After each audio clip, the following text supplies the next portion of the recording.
Hello and welcome to episode 130 of The Pilgrimage on FM23. I'm Jamie, and coming up on today's episode, it's the pre-season and transfer special edition, and in just a moment I'll show you what happened after we were knocked out of Europe by West Ham. Okay, here we go then with the roundup of the end of the season, and as you can see, once we were knocked out by West Ham, form completely disintegrated. We managed a 1-1 draw with Juventus, but we were then beaten at home by Roma. We did then beat Udinese 4-0 to give us some hope, but lost 2-1 away to Sassuolo on the final day of the season, and we'll find out in just a moment the disastrous effect that final day defeat by Sassuolo had on our league position. So I'll be back with the league table in just a moment. Okay, here is the league table, and as you can see, that defeat to Sassuolo, who finished 17th, had the catastrophic effect of dropping us out of the Europa Conference League qualification spot on the final day of the season.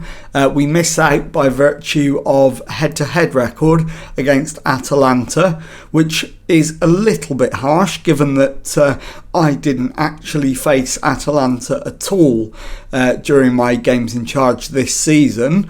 But nevertheless, that defeat to Sassuolo does mean we finish below them in the league, and we'll have no continental football to look forward to. So that said, with it being the 1st of June, we've now got a month until all of the players who are out of contract leave the club. So I'll show you the squad as it stands in a moment, and we'll discuss what changes we're looking to make over the course of the summer. Okay, well, here is the squad as it stands, and there are only 3 players who are leaving the club at the end of June, and all 3 of them are currently here on loan. I will not be looking to bring any of them back, so I guess what we need to do now is decide what additions we need to the squad over the summer. So I think obviously we're going to need another goalkeeper, because we'll only have Rossi at the club once our loan keeper Cartagena goes back. We also need another right back. We're going to need another centre back at least, if not 2. Left back I think will be fine. Defensive midfield I'm probably happy with, but if we can upgrade one of them, then that won't be a bad idea. On the right hand side, we need an upgrade to Mattei, so I'm going to try and get rid of him and bring in a second right winger. And in terms of central midfielders, we are very short indeed, so we'll be looking to bring in at least a couple of them, if not more. On to left wingers, and I think we need another one of those, and we need to get rid of Giuseppe Martino. And then up front, if we can get rid of Sam Leggett and possibly upgrade Giannotta to complement Stamenkovic, then I think we'll be in a very good place. So I will come back on the 30th of June when we will try and begin bringing in some players. So I'll talk to you again in a moment. Okay, it is now the 2nd of July, and the players who were here on loan last season have now left, as have any out of contract players. So time to review what we have in the squad and what we think we might need. Starting off then with the goalkeepers, and you'll notice a apparently new face there in Isaac Bergman. He was actually one of our players last season, but was away from the club on loan. So he's going to be the backup goalkeeper this time. So we're not going to get in a new goalkeeper. Vincenzo Rossi will continue as first choice. Moving on to right back, and we've got Enrico Manzini and Christian Lattanzio. Lattanzio is definitely going to be a first team player in the future, and I would like to upgrade Manzini if we can. If not, we'll go with him. On to centre backs, and we've got Belosian, Gonzalez, Bonello as centre backs. Two of the three are pretty good. Gonzalez, not fantastic, but we'll do as a backup. We could do with adding a fourth centre back in there. On to left back. We do have three left backs currently at the club. We've got the 2.5-star Bessie and Bertrams, and then the 3-star Laurenti. So we don't need any more left backs, that's for sure. On to defensive midfield. We've got plenty of those as well in Murillo, Sanka, L'Enfant and Tundo. And all of them are first team capable, although Sanka and Tundo aren't fantastic. Moving on to right wing, we only have one right winger at the club, and that is Yusuf Kasimi, so we definitely need to bring in another one. As you can see, we've got two central midfielders who can play further forward in Tommaso Baldanzi and Marian Sonchev, and then we've got just the one left winger in Ariel Dueña. So we clearly need another left winger. And then up front we've got our leading light, Vedran Stamenkovic. We've got Patrick Kisela, who was away from the club on loan last season, who will be one of the backups. Janota is a 2.5-star current ability, 3-star potential player, so he can be a backup striker. And Sam Leggett I've been trying to get rid of since the end of the season just gone, without any success as of yet. So I will leave you there, and I'll come back once we've made some signings and hopefully seen a couple of departures as well. Okay, it is now the 24th of July and several weeks still to go before the start of the new season, but these are the additions we've made so far. First player we brought in was Cedric Bessie, who was here on loan last season and joins permanently for 2.7 million from Lyon. So let's take a look at him. And as you can see, he's a left back and centre back. And 2.5 stars current ability and potential, 28 years old and French. So a decent signing, but not a world beater. Next one through the door was another one who was here last season, João Sanka, whose loan from Rennes becomes permanent for 19 million.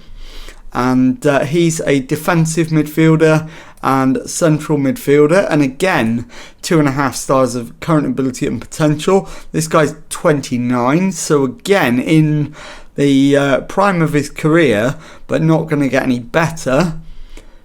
And after João Sanka, the next signing was a loan from Newcastle, Orlando Fifes. So let's have a look at Orlando. And he's a 2-star current ability, 3-star potential left winger at 22 years of age. He's got 34 caps for Jamaica, so hopefully he will be a good solid backup on the left for us.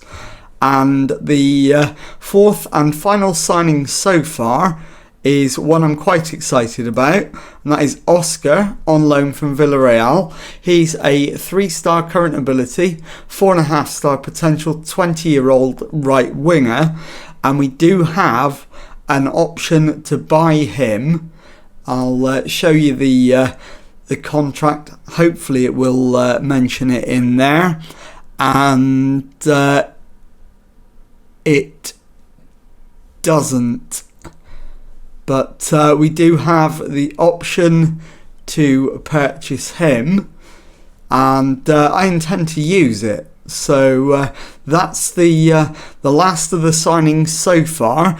I'll be back just before the start of the season to round up any more transfer business that we do and confirm the final squad ahead of the new Serie A season. So I'll speak to you again in a moment.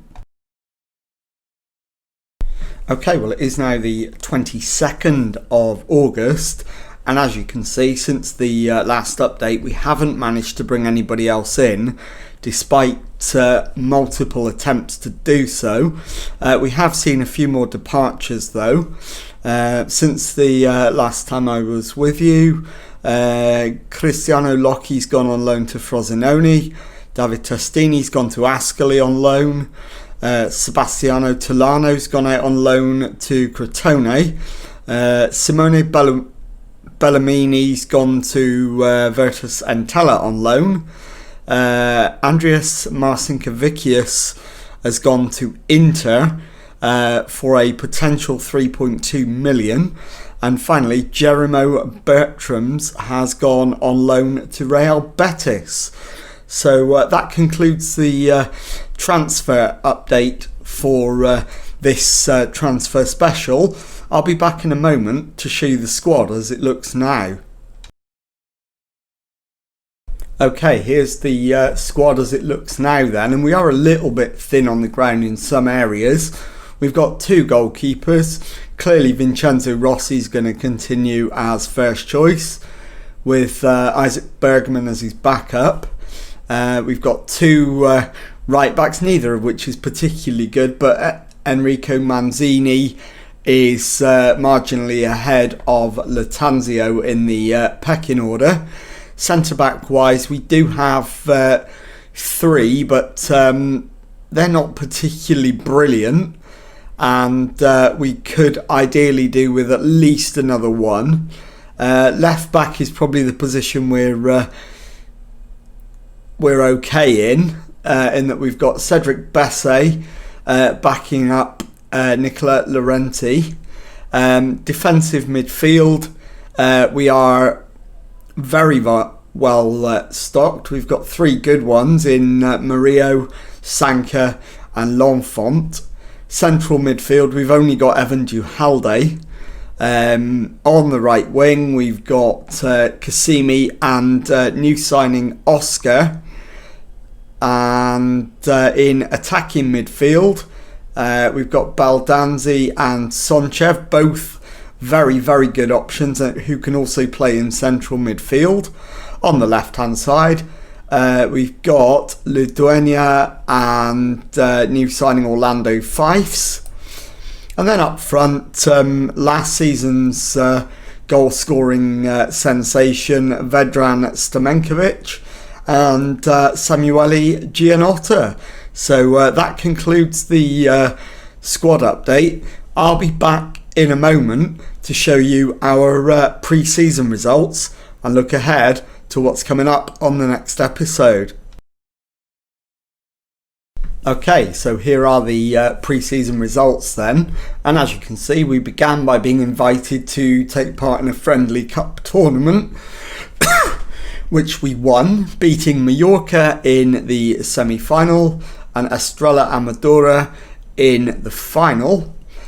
We then beat Parma, drew with Padova, beat Monza and beat Genoa on our pre-season tour. We then lost away to FC Twente. We drew 3-3 with Juventus, which was an excellent result. And finally, Virtus Entella were dispatched 4-0 exactly a week ago. And that concluded our pre-season schedule. I'll be back in a moment to tell you what's coming up on the next episode. Okay, time now to wrap up the episode then and tell you what's coming up on the next one. And I'm going to bring you straight back and show you the opening 2 games of the season. On the opening day, we're at home to Roma and we're then away to Sampdoria. So if you've enjoyed that, please leave a nice thumbs up on there for me. Subscribe to the channel for Monday to Friday Football Manager videos. Thank you very much indeed for watching, and goodbye.